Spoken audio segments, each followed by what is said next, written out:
Video మాత్రం last వరకు స్కిప్ చేయకుండా చూడండి. Welcome to Queen Yuthika vlogs. ఈరోజు వచ్చేసి స్పెషల్ పిజ్జా ప్రిపేర్ చేసింది మా వదిన ఎగ్గుతో. అబ్బా, తింటూ ఉంటేనైతే నోట్లో వాటర్ వచ్చేసాయి, అంత టేస్టీగా ఉంది. వాళ్ళు ఒకసారి ప్రిపేర్ చేసుకున్నారు, ఆ తర్వాత మేము వెళ్ళాం కదా హాలిడేస్కి, మా కోసం ప్రిపేర్ చేస్తుంది.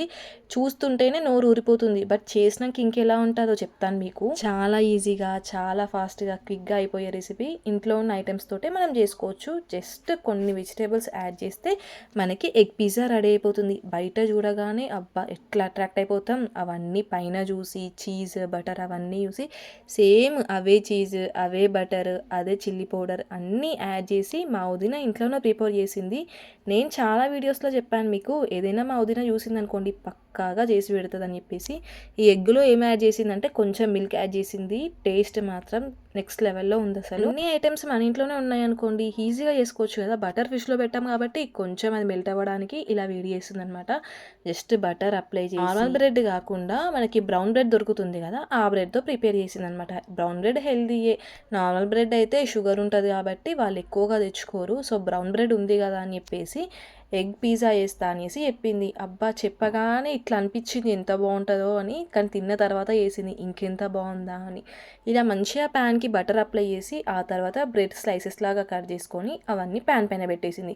ఎగ్ బీట్ చేసుకొని పెట్టుకున్నాం కదా, అందులో కొంచెం మిల్క్ యాడ్ చేసుకొని ఆ ఎగ్ మొత్తం ఈ బ్రెడ్స్ పైన వేసేసింది. సో మనకి సేమ్ చపాతీ ఎట్లా వస్తుందో అలానే ఉంది, బట్ చపాతీ కాదు. దీనిపైన చీజ్ బటర్ అవన్నీ యాడ్ చేసిన తర్వాత మీకు అర్థమవుతుంది అది జస్ట్ చపాతీ రోలా లేకపోతే పిజ్జానా అని. సో వెజిటేబుల్స్ ఏమేమి తీసుకుందంటే క్యాప్సికమ్ టమాటో ఆనియన్ తీసుకుందనమాట. మనకి పిజ్జాలో ఎక్కువగా ఏం కనిపి క్యాప్సికమ్ ఆనియన్ టమాటో ఇవి కనిపిస్తాయి కదా, సేమ్ అక్కడ మనం ఎలా చూస్తామో ఇప్పుడు మీరు చేసే పిజ్జాలో కూడా అలానే కనిపిస్తుంది మీకు. సో పిల్లలందరూ ఉన్నారు కాబట్టి ఏదో ఒకటి ఈవినింగ్ స్నాక్స్ చేస్తుంది పక్కాగా. సో వాళ్ళు తిన్నారు కదా అని చెప్పేసి మేము ఉన్నామని చెప్పేసి ఈరోజు మాత్రం పిజ్జా ప్రిపేర్ చేస్తుంది. చూసారు కదా, చూస్తుంటే ఎంత బాగొచ్చింది. ఫస్ట్ ఆఫ్ ఆల్ మేమే అడగాలనుకుంటాం అనమాట, ఇది చేయొచ్చు కదా వదిన మీరు తిన్నారు కదా అని. నో అలా కాదు, మేము అడగక ముందుకే ఏమి ఇంట్లో ఉన్నా సరే కంపల్సరీ చేసి పెట్టేస్తుంది.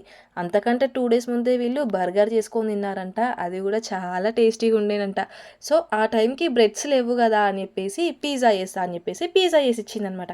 ఆ బర్గర్ కూడా చాలా టేస్టీగా ఉందంట. పిల్లలు ఉండే ముందు వాళ్ళు తిన్నారు, చెప్పింది మమ్మీ అత్త చాలా బాగా చేసింది మమ్మీ బర్గర్ చాలా బాగుంది అని. పిల్లలు చూడగానే ఇట్లా రియాక్ట్ అవ్వాలన్నమాట, అబ్బా ఎంత బాగుంది కదా అని. ఎందుకంటే అవన్నీ చూస్తే వాళ్ళకి బయట ఎలా తింటామో సేమ్ ఇంట్లో కూడా అలా ప్రిపేర్ చేసి ఇచ్చామనుకోండి బయట తింటామని అడుగుతారా చెప్పండి. ఇంట్లోనే తింటాం, ఇంట్లోనే ఇది చేసేయండి అది చేసేయండి అని అడుగుతారు. ఏదో నార్మల్లీ బయటికి అలా వెళ్ళినప్పుడు తినాల్సి వస్తే మాత్రం తినాలి అంతే తప్ప, కానీ ఎప్పుడు బయట జంక్ ఫుడ్ ఇలా తింటే మాత్రం హెల్త్కి కూడా మంచిది కాదు కదా. అదే మనం ఇంట్లో ప్రిపేర్ చేసుకొని తిన్నాం అనుకోండి ఎంత హెల్తీ ఉంటాం. ఎందుకంటే నీట్గా ప్రిపేర్ చేసుకుంటాం కదా. మనం హాలిడేస్లో అయితే మస్తు ఎంజాయ్ చేసాం మేము. మా మమ్మీ వాళ్ళ ఇంటికి వెళ్ళాము, మా అల్లుడిది మ్యారేజ్ అయిపోయింది, తిరగడమే సరిపోయింది. అసలు సమ్మర్ ఎలా గడిచిపోయిందో కూడా తెలియట్లేదు. అబ్బా ఇంకొన్ని డేస్ ఉంటే బాగుండు కదా అని అనిపిస్తుంది, కానీ అమ్మో ఇప్పటివరకు పిల్లలతో టేగడమే చాలా కనిపిస్తుంది కదా మీకు పిజ్జా. అబ్బా కట్ చేసి ఇయ్యడమే లేటు. పిల్లలు అయితే ఇట్లా ఏదో చూస్తున్నారు అనమాట. వాళ్ళని ఆడుకోమని చెప్పాము మేము. సో వాళ్ళు వెయిట్ చేస్తున్నారు బయట హాల్లో కూర్చొని, ఎప్పుడు ఇస్తారు పిజ్జా ఎప్పుడు ఇస్తారు పిజ్జా అని. చూసారు కదా, వేడి వేడి పిజ్జా అయితే రెడీ అయిపోయింది. మా అన్నయ్య దగ్గర పెట్టేసిస్తే కట్ చేసి మా అన్నయ్య పిల్లలకి ఇచ్చారు. పిల్లలైతే కడుపు నిండా తినేసి మంచిగా ఆడుకోవడానికి మళ్ళీ కిందికి వెళ్ళారు. సో వాళ్ళకి ఇచ్చేసిన తర్వాత మాకు ప్రిపేర్ చేసింది, మేము కూడా తినేసాము. తినేసి కొంచెం టీ అయితే పక్కా కదా మనకి, ఏవి తిన్నా తినకపోయినా ఒక చిన్న కప్పు టీ ఉంటే అబ్బా చాలా జీవితం అని అనిపిస్తుంది కదా. చూడండి పిజ్జా ఎలా ఉందో కామెంట్ చేయండి మీరు, మేము ఎలా చేసామో. ఒకవేళ వీడియో కనుక నచ్చినట్టయితే ప్లీజ్ ఒక్క లైక్ ఇవ్వచ్చు కదా, అలాగే సబ్స్క్రైబ్ చేసుకొని మర్చిపోకండి. Thank you for watching. మీరు ఎలా ఎంజాయ్ చేశారో హాలిడేస్లో కామెంట్ చేయండి.